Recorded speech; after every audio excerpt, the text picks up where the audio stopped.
Hey, we're going to have a busy show today. I'm sorry I've been laughing because of what's coming up next. But anyway, the headlines today, folks, which we'll get to eventually. Another Disney cruise member arrested. Also, this morning, we're going to talk about long distance evacuation. MSC cancels another voyage. That's 2 in 2 days. P&O ship completes Drydock. Port Canaveral expansion and lots more today here at 11 o'clock. All right. Today's National Banana Day. So, folks, go get a banana. That's it, simple enough. Or, take one to a monkey if you can do that. That'd be okay, too. If you're listening via the podcast, you can always access the podcast via my blog, which is accessadventure.net, or wherever you get your podcasts from. All the big guys, just search for travel and cruise industry news, and up pops the fat travel guy. All right, so we have a little special feature this morning. Do we call it a feature? Not really, but we're gonna talk about Amigo John. Where did he go? He's left the building? Oh, there you are. You're coming down. You're sinking down to you. Amigo John is looking. Oh, man, that's a rugged looking floor over your head. This is his lovely accommodations in Florence, Italy. He's over there where you get all sorts of culture. And he's in a culture. Hotel room that I understand it's smaller than the epic solo cabins. Solo. It's actually more square feet, but it's laid out so poorly that I would do way better in the solo cabin on an Epic, which I enjoy, by the way. I've crossed the Atlantic 4 or 5 times in a solo cabin on the Epic, and I really enjoy it. But I'm telling you, this room, if you look, that's the bathroom way down there in the end. There's a 2-burner stove in the kitchen. The refrigerator is on the floor. I can't even reach it. And then I'm sitting on the bed.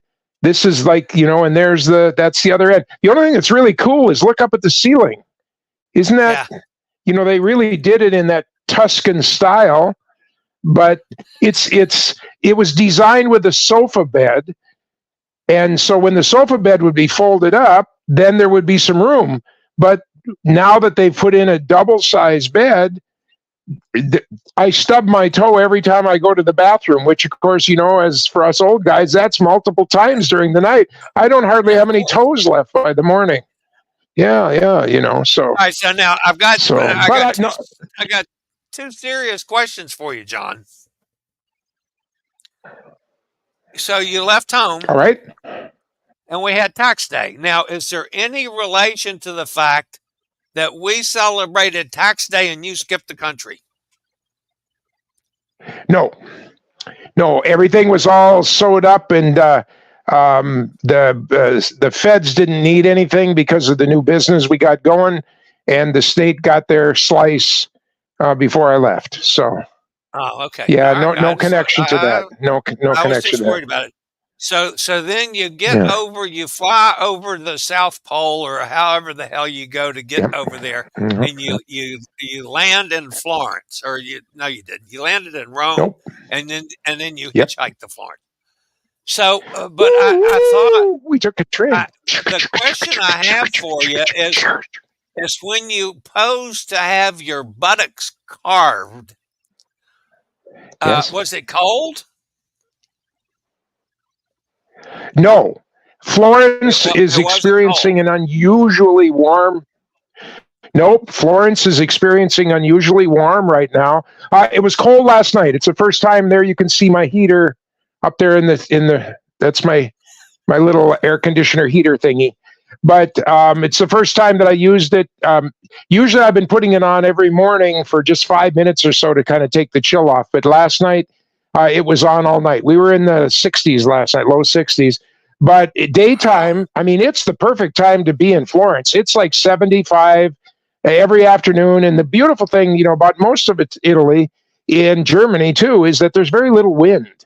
So different than the prairie where I come from, where you're hanging on for dear life on a good day.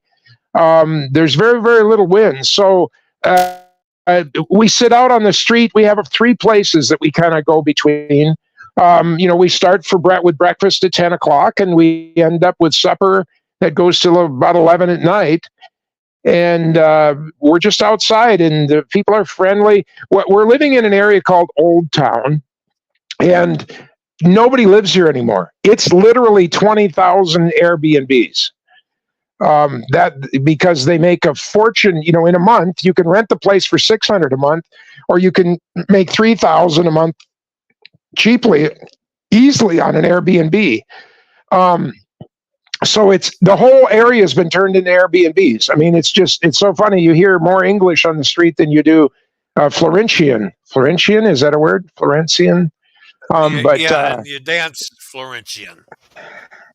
But on the other hand, the Florentian dance, yes, from Argentina. Actually, it came to us, but down the street. You got to get away from our little area here, and then all of a sudden, you're in authentic Italy, authentic Florence, and of course, the two big reasons to come to Florence are the Statue of David, which both inside and outside. I've sent you some clips that we'll be looking at in the future. And then, of course, the Duomo here, the big cathedral of Florence, which I am not able, but the boys, 485 steps, and all of a sudden you can come out at the top little pirouette of the dome. Yeah, no. And it's the highest that when I could walk.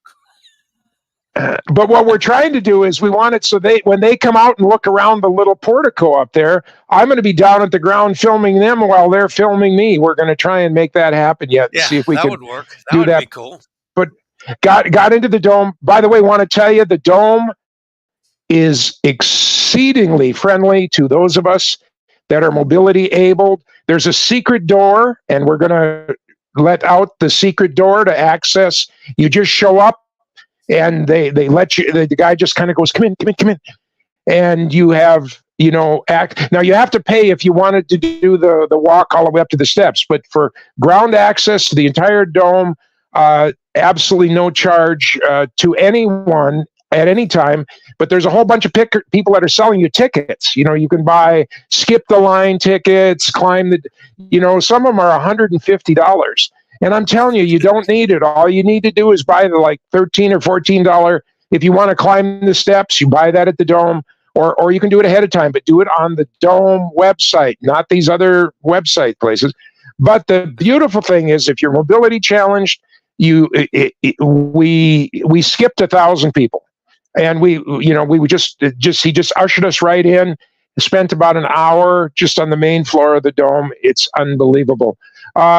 David, to go see the Statue of David, that's in a museum. You have to. Everybody pays for that. But the same thing is, we got there, and it's supposed to be you and a companion, but of course it's Henry and Dusty that are with me.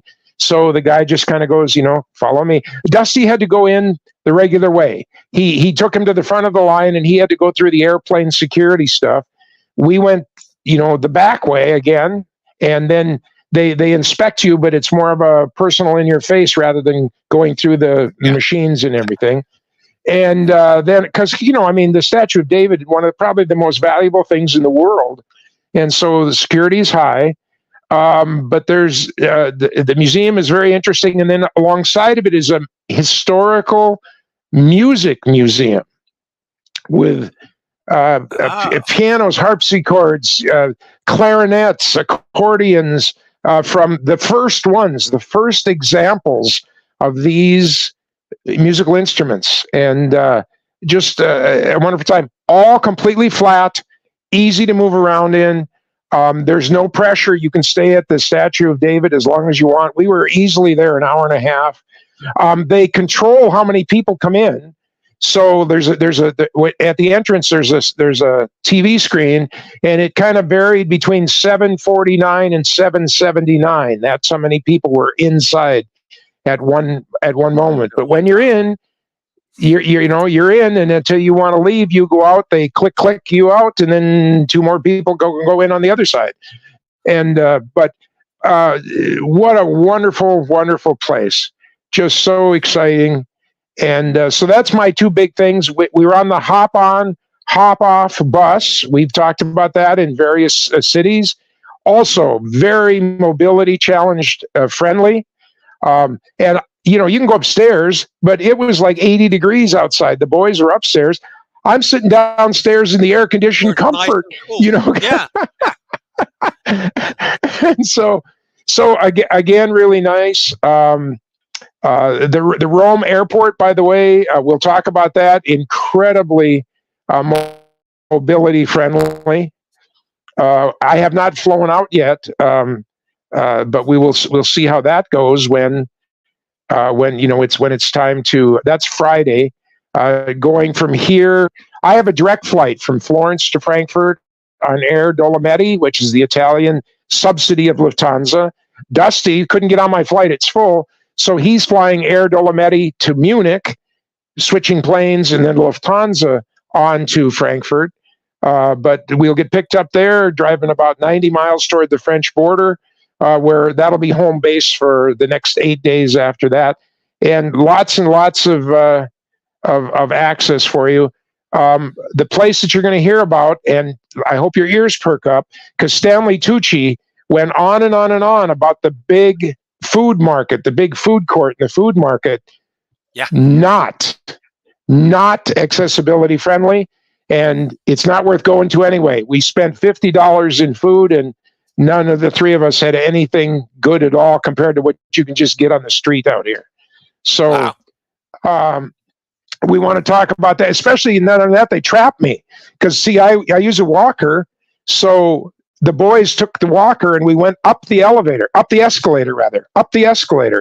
because that was the corner of the building we entered on. No problem.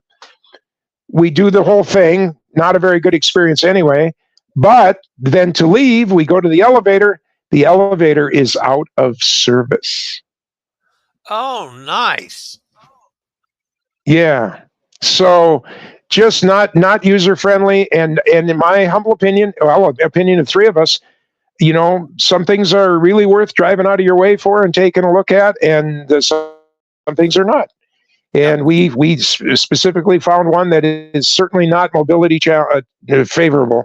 But Rome, the greatest story is if you're flying into Rome, like Frankfurt, like Dusseldorf, like Switzerland, like Munich, unbelievably good. You aren't going to believe the story I'm going to tell you about my experience, because we not only had to land at the airport in Rome, we had to get to the train station in Rome.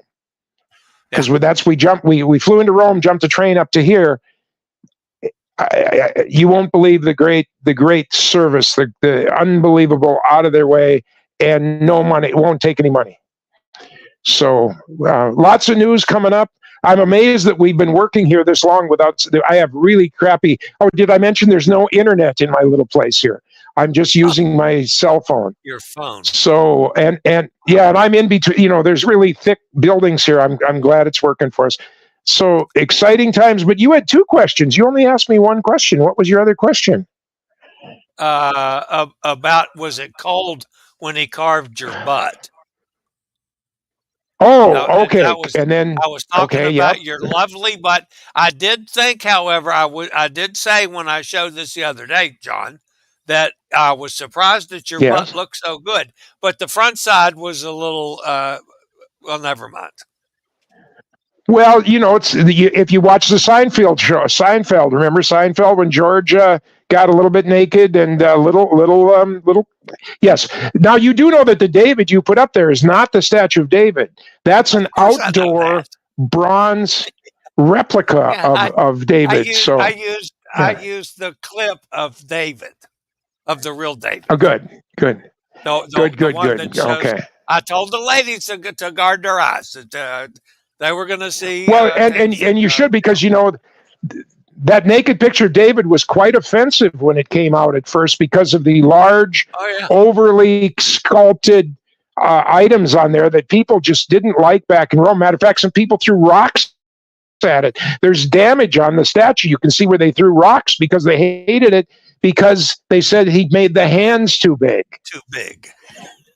Yeah, I knew that. Yeah, the And hands are the not same in day, proportion to the rest of the statue. the same day that I showed John's naked butt and David's front, I had hot air Tom naked in a hot tub. That was a great day. Wow, wow. Well, it was, So, I think it was National Check the Wind Day. I think it was National Check the Wind Day. Yes. Nakedity Day. Yes. All right. So, amigo John, you're flying up there to Germany Friday, and we're going to do this again on Monday. Is that what we decided? Okay.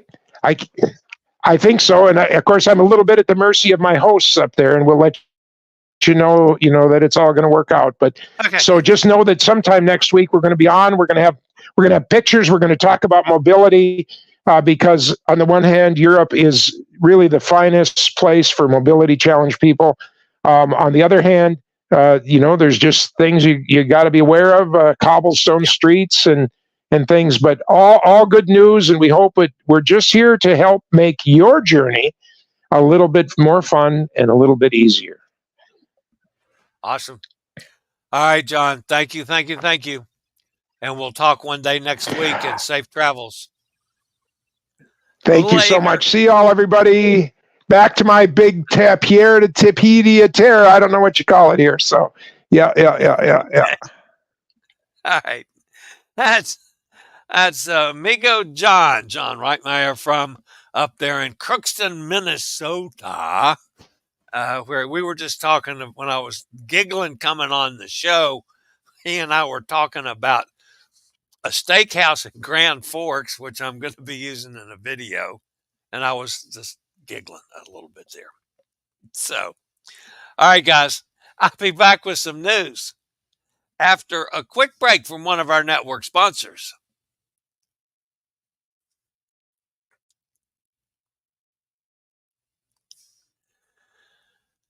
Hi, we're going to start off today with just a terrible story. U.S. federal agents arrested a man working as a crew member for Disney Cruise Line on 2 federal charges for possessing numerous child sexual abuse material, according to a criminal complaint filed yesterday in the U.S. District Court for the Southern District of Florida. Thurso Anthony Neri, age 44, was identified in court records as a crew member on the Disney Dream. Neri was charged with transportation of child pornography and possession of child pornography after agents for the U.S. Customs and Border Protection and Homeland Security investigations found pornographic images of children as young as age 9 on his cell phone. Crew member Neri is the 3rd crew member on Disney Dream to be arrested in the last 2 months.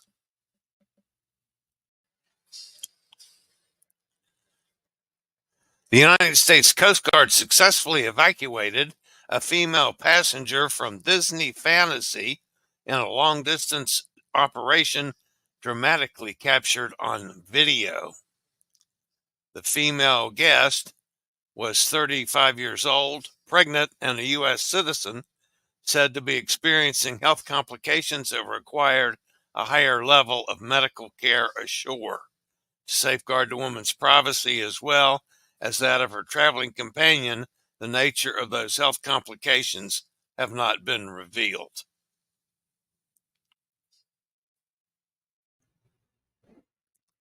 Sit back and enjoy the Alaska wilderness from a rail car.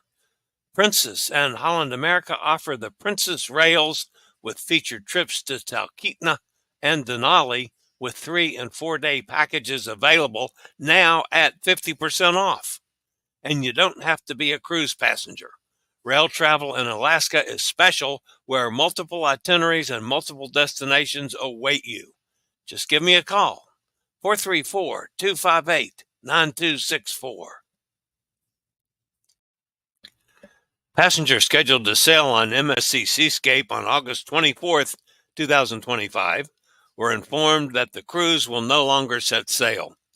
The cruise line pinpointed operational reasons as the culprit behind the cancellation, impacting several voyages across their fleet. The affected sailing was a 7-night round-trip voyage from Miami, with calls in Ocean Key, Nassau, San Juan, and Puerto Plata. Guests were given 3 options following the cancellation, including rebooking on a similar August cruise aboard MSC World America. Boy, that would be an upgrade. Guests will find similar 7-night Eastern Caribbean itineraries aboard the World America from Miami on August 2nd, 16th, and 30th. They will also find Western Caribbean options on August 9th and August 23rd. MSC does not specify what the operational reasons are for the action. P&O Cruises Australia has completed the refurbishment of Pacific Adventure, which now includes new luxury cabanas and enhanced entertainment and spa facilities. The ship returned from a comprehensive dry dock in Singapore earlier this week. Pacific Adventure is one of the larger ships in the P&O Cruises Australia fleet, homeported in Sydney. Arriving from Singapore to start a new cruising schedule, the ship began a 9-night Pacific Island hopper voyage, sailing round trip from Sydney to Noumea, Lafore, and Mystery Island.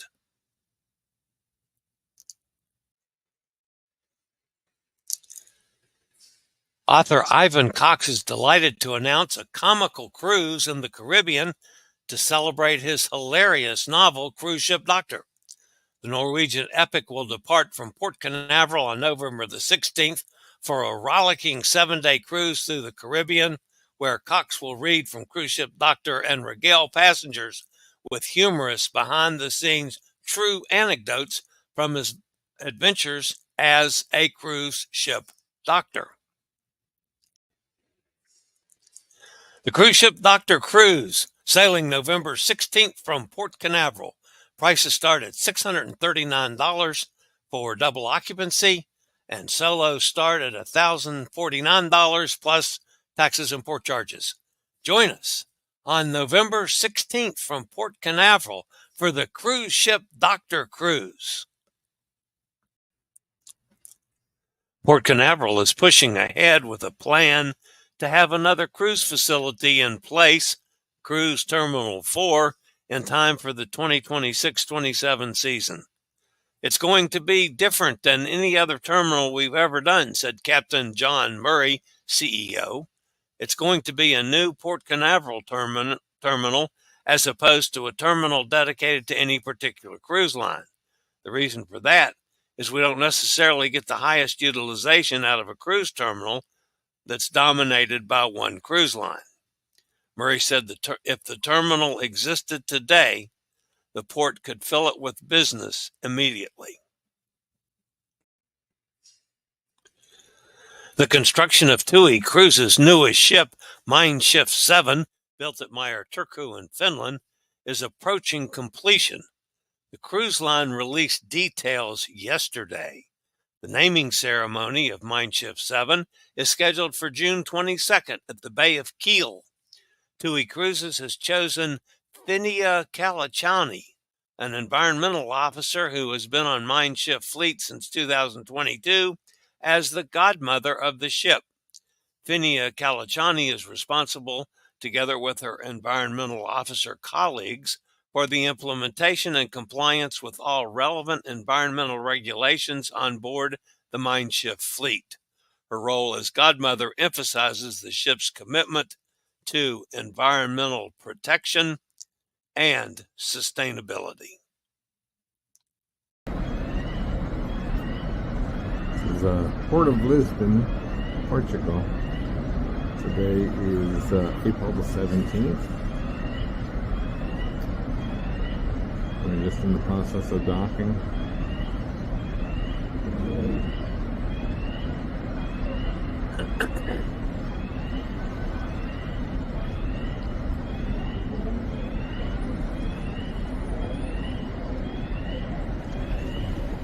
In case you haven't figured it out, folks, that's Hot Air Tom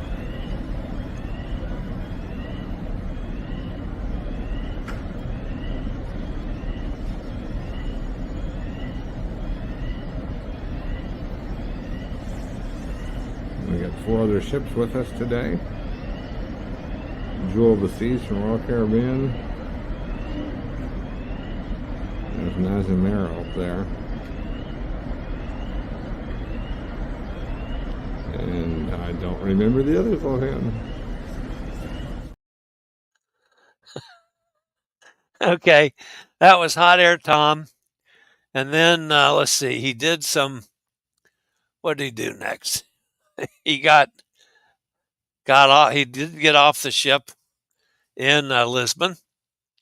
That's, I think that's a statue about Christopher Columbus, if I'm not mistaken. And there, Hot Air Tom is downtown in Lisbon. Streetcar. Looking back at the statue, I guess. Kind of narrow streets, really narrow streets, because Hot Air Tom had to get to Pasties Baleen. Now, if I'm not mistaken, folks, pasties, that's what you put on your thing when you're belly dancing, right? Hot Air Tom's going to start belly dancing now, so he went to Pasties Baleen. That's going to wrap up today's show, folks, at least the news portion. Let's go see who's fussing at me in the chat room today.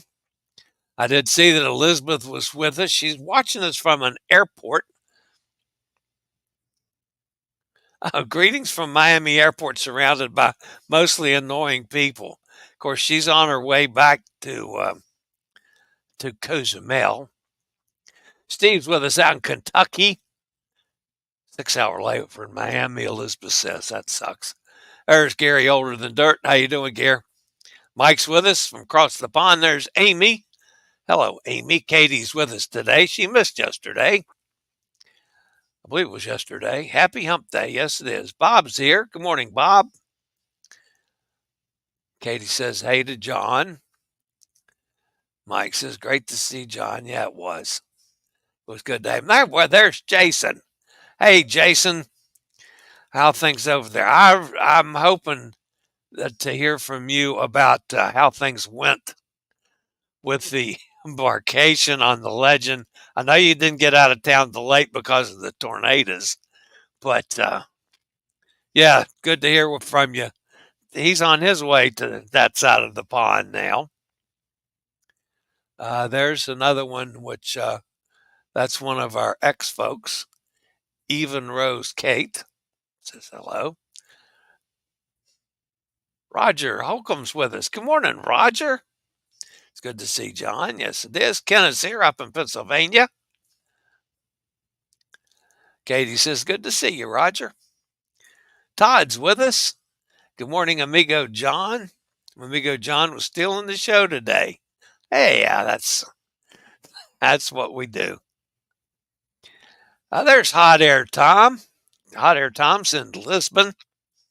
And that was this morning, folks, is the clip going into Lisbon. It's 4:30 there now. It's about a bedtime for Hot Air Tom. You know, he's getting old and slowing down. He's going to go get some horseradish. That's what he's going to do. Roger says, statue of Prince Henry the Navigator, leading explorers. Okay, that's correct. Hey, Tom, from what Norwegian ships do you like better? Do you like the new class that just came out, or do you like the older ship? Heard there's a big difference. Hot Air Tom says, I like Dawn, Star, and the 4 Jewel class ships. I agree. Those are the older ones. I personally like the older ones myself. You know, the newer ones, yes, they're more, how would I say, carnival-like. You know, there's more bells and whistles. There's more things to do. There are more, you know, I like the smaller ship, not so many people. I don't care that there's not as many restaurants. That's never bothered me. That's just my preference. And I think Hot Air Tom and I we both agree on that one. So But yeah, we're heading that way. I was looking at the possibility of grabbing a cruise in June, and one of them I was looking at was a big new ship that I haven't been on yet, and I just couldn't pull the trigger on it. I may still do it, but who knows? All right, guys, that's going to wrap it up for today. I will share one little story with you before I get off.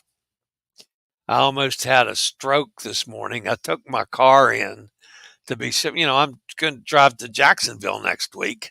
I took the car in to be serviced. I had to put the new wheel on it in Ohio last week. The other wheel is bad also. He says, this damn thing's about to fall off your car. I said, okay. So if it's about to fall off the car, we got to fix it. So that, and then somebody apparently had hit my front headlight. It was shattered. I didn't know that. I'd never seen it. So I don't get out and look around my car. So that had to be done. And several other things I knew going in.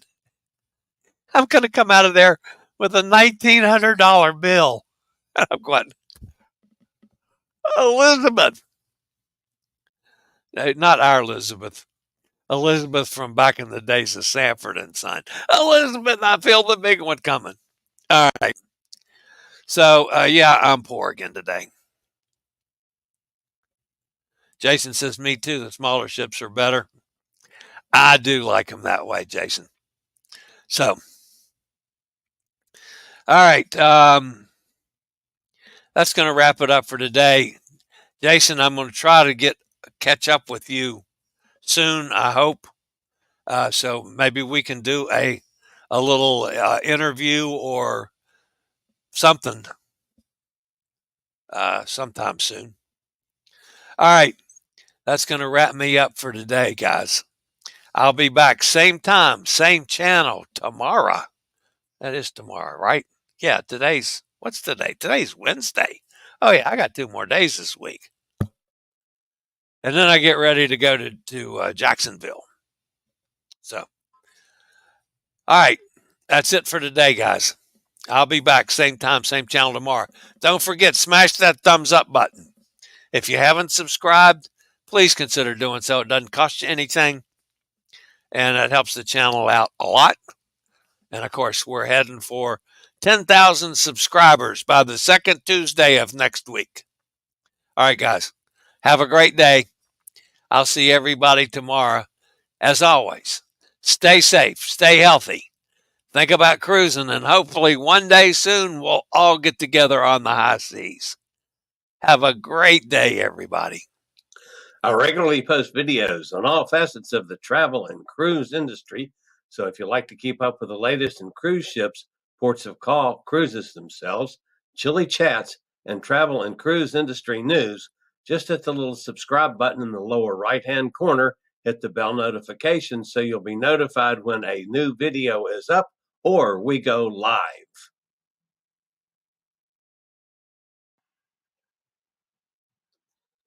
This video was produced by Chilliescruises.